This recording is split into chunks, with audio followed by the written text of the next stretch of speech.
Hello, this video is about how Pokemon teaches you about saving money. I just want to give a quick disclaimer. I'm not a financial advisor, I'm not even a finance student, I'm just an accounting major who likes investing and stuff. So don't take anything I say too seriously. Do you guys know Pokemon HeartGold SoulSilver? You know, the greatest Pokemon game ever? When you first play the game, there's this moment when you're about to leave on your first Pokemon adventure when you get confronted by your mom. She asks you a very important question. Hey, do you want me to save some of your money for you? And if you say yes, every time you win a battle and earn some prize money, she takes a small cut and tucks it away. We don't notice it at first, but eventually you come back and she's been building this little stash for you this entire time. So what are the benefits of her taking a portion of your money? Firstly, whenever you lose a battle of Pokemon, you sort of scurry away and have to pay the trainer a certain amount of money, like X amount of money. I believe that amount of money is like a percentage of the total money that you have on hand. So, if your mom reduces the total amount of money you have on hand by taking a portion of your winnings, then you have less money to lose whenever you lose a battle. And a lot of us suck at Pokemon, so it's probably for the best. Also, your mom would randomly call you while you're playing the game to let you know that she bought something with your money. Some of these items are very rare and very helpful for your battles, like held items and healing potions, which indicate that saving money is a good thing. But how does this transition into reality? I mean, in real life, it's kind of like the same deal. When you let someone, or even better, like an automated system, take a chunk of your money before you get to even touch it, you're basically protecting yourself from, yourself. If it's not sitting in your wallet or your checking account, you can't just blow on some stupid stuff as easily, right? And then just like how your mom and Pokemon might buy you some random stuff, like some random clutch items, some random held items or potions, that taken money can end up helping you later on in the future. Like covering an emergency bill, or letting you grab concert tickets without stressing, or just giving you a little bit of breathing room when life tries to fight you. It might feel annoying at first, but honestly, future you will be very thankful that present you didn't hold on to every dollar and just waste it on a bunch of garbage. So, how can you go about saving your money? First off, you need a budget. Think of it like managing your Pokédollars in the game. You can't just walk into a Pokémart, blow all your cash on potions, and be shocked when you run into a shiny Pokemon with no balls left. Or maybe you're about to face a gym leader. You need to make sure that you have some money left over in order to buy some support items, because we suck at Pokemon and have to spam healing items until we win. Whenever I play Pokemon, I would always capitalize on that 10 Pokeball and 1 Premier Ball offer, which is sort of smart, but I would end up having nothing left over before the gym battles. I would always get paralyzed, poisoned, or burnt, and get really annoyed because of it, because I would have no antidotes or anything on me. A budget just makes sure that you have some money left over for the important stuff, both the planned things and the things that surprise you that you don't see coming. I actually already made a video about budgeting, so I'm not gonna delve too far into it, even though that's my first video and it sucked. If it's that bad, I'll just come back to it a couple years down the line and try to fix it. Next, try your best to make savings automatic. Why is saving so hard, and why do people have none in it? The main reason is probably because the standard of living is so high everywhere.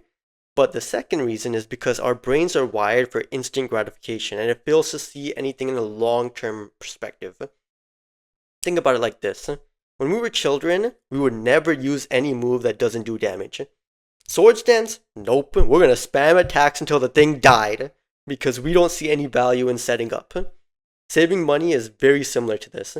This is why in Pokemon, your mom doesn't ask you every time she can take your money. She just does it. And as annoying as that might seem, it works, because you don't have a chance to mess it up. When you automate something, it bypasses the whole willpower aspect of everything. That's probably also why the government requires employers to withhold taxes on your income. Because if that wasn't automated, let's be real, none of us would be paying that stuff.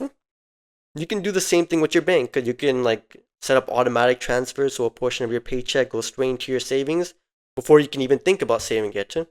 It's like forcing future you to be responsible. And finally, don't let your money just sit there and rot. Try to put at least a portion of it into a high yield savings account. That way, while you're busy doing work in real life, your money is quietly working on its own, earning some interest.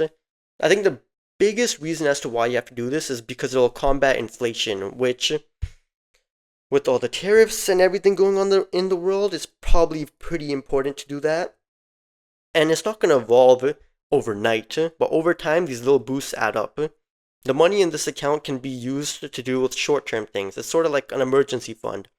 In Pokemon, this is like carrying antidotes, awakenings, and revives. You don't buy those because they're fun. You buy them because something's going to go wrong. You're going to get poisoned in a cave. You're going to get paralyzed by some Magnemite with some ability you've never heard of. Or get blacked out by some crit because you weren't playing around the crit or something. This is a bit random, but while writing this script, I'm realizing Pokemon's gotten too easy these days, no? Like, these people have no idea what we had to go through with HMs and poison damaging our party members despite not even being in a battle. It's insane, but okay. Anyways, real life is like, it's like the same thing. Your car can break down, your phone screen can crack, or you randomly get hit with a huge dentist bill. Having that emergency money is like your safety net to ensure that you don't white out financially and get sent back to the last Pokemon Center because you're broke. Also, saving isn't just about covering like the short-term things. It's also about the long game. If you keep stacking up savings and investing for the future, you're pretty much training. It's like you're training your team for the Elite Four. You don't walk into that challenge with 20 Pidgeys. You grind, you prepare, you think for the long term. Similarly, imagine you're walking into the Elite Four with $0 and are unable to purchase any potions or held items. You'd be completely screwed.